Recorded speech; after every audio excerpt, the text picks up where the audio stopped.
कहानी है रामपुर गांव की, जहां के मर्द महिलाओं को हमेशा नीचा दिखाने की कोशिश में रहते।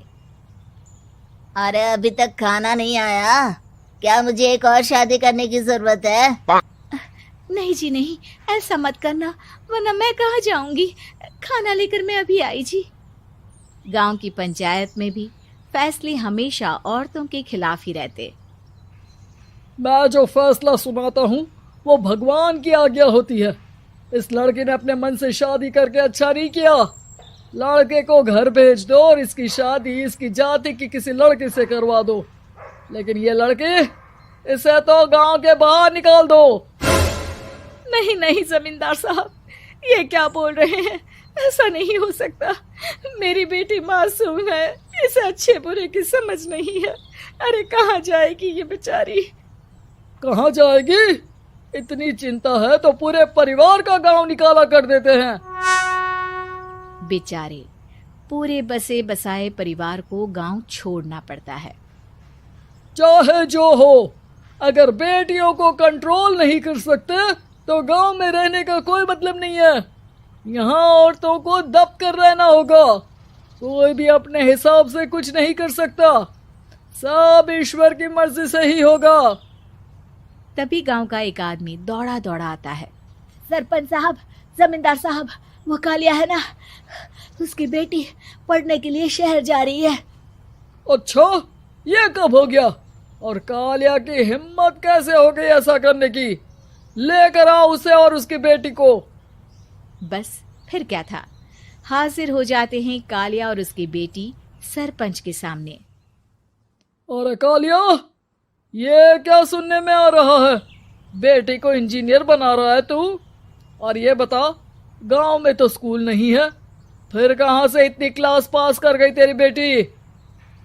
राधा, जो कि कालिया की बेटी है, उसे लगता है कि सरपंच उसकी तारीफ कर रहे हैं। तो प्रेत या चुड़ैल का साया है। चलो सरपंच जी के पास चलते हैं। सभी सरपंच के पास जाकर उसे सारी बात बताते हैं। और ये तो बड़ी मुश्किल की बात है। चलो, मैं एक बाबा को जानता हूँ, उन्हें बुला लेता हूँ। सरपंच बाबा को लेकर गांव के घर के बाहर जाता है। ओहो, तो ये वो चुड़ैल है जो उन लोगों को निशाना बनाते हैं जो गांव को बदलने का सपना देखते हैं। वो गांव को ऐसे ही संपन्न देखना चाहती है। वो नहीं चाहती कि कोई बाहरी यहाँ का कायाकल्प करे। क्या तुम लोगों में से किसी ने गांव को बदलने की सोच रखी है? तभी राधा की माँ रोते रोते आती है।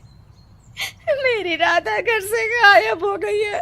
अरे कोई तो बचाओ, मेरी बच्ची कहाँ गई?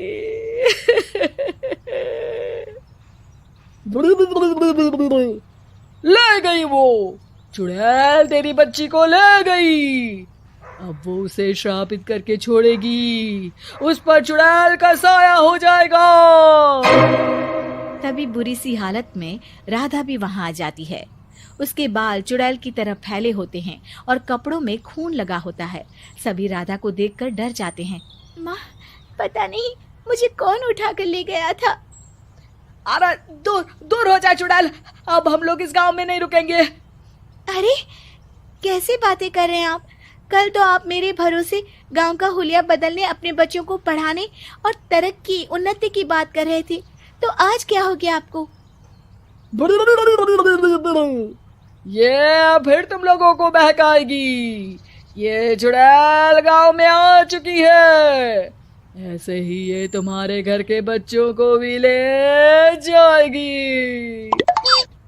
गांव वाले राधा को गांव से बाहर निकाल देते हैं। उसके माँ बाप रोते रहते हैं, लेकिन गांव वाले नहीं मानते। मैं भी अपनी बहन के साथ गांव के बाहर रहूंगा, लेकिन वो पढ़ाई नहीं छोड़ेगी। वहीं सरपंच के घर पर सलाहकार कहता है। देखा, सांप भी मर गया और लाठी भी नहीं टूटी। लेकिन अगले ही दिन सरपंच के घर के बाहर भी वही शब्द लिखे होते हैं। और फिर सरपंच की बीवी कहती है, हमारी बेटी को किसी ने अगवा कर लिया है। तभी राधा का भाई वहां आ जाता है। अरे गांव वालों, मैंने सरपंच जी की बेटी को देखा था, वो चुड़ैल उसे उठाकर ले जा रही थी। अरे क्या मजाक कर रहे हो? नहीं नहीं सरपंच जी, आप नहीं जानते, वो चुड़ैल अब आपकी बेटी में आ जाएगी, जैसे राधा के अंदर आ गई थी। तभी सरपंच की बेटी वैसी ही हालत में वहां आती है जैसे राधा आई थी।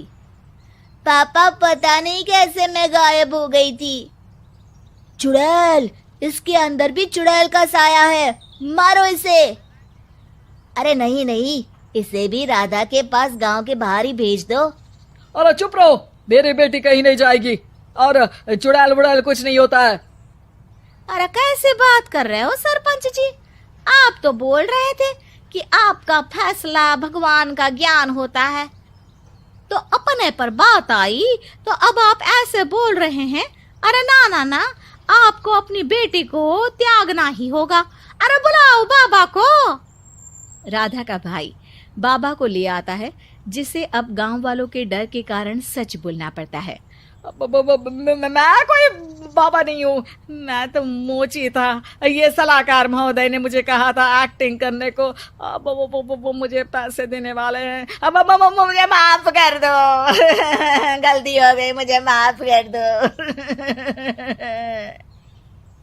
तभी वहां राधा आ जाती है। देखा सरपंच जी, जब गांव के बच्चे साक्षर होंगे तो आप जैसे लोगों की चालाकी नहीं चलेगी।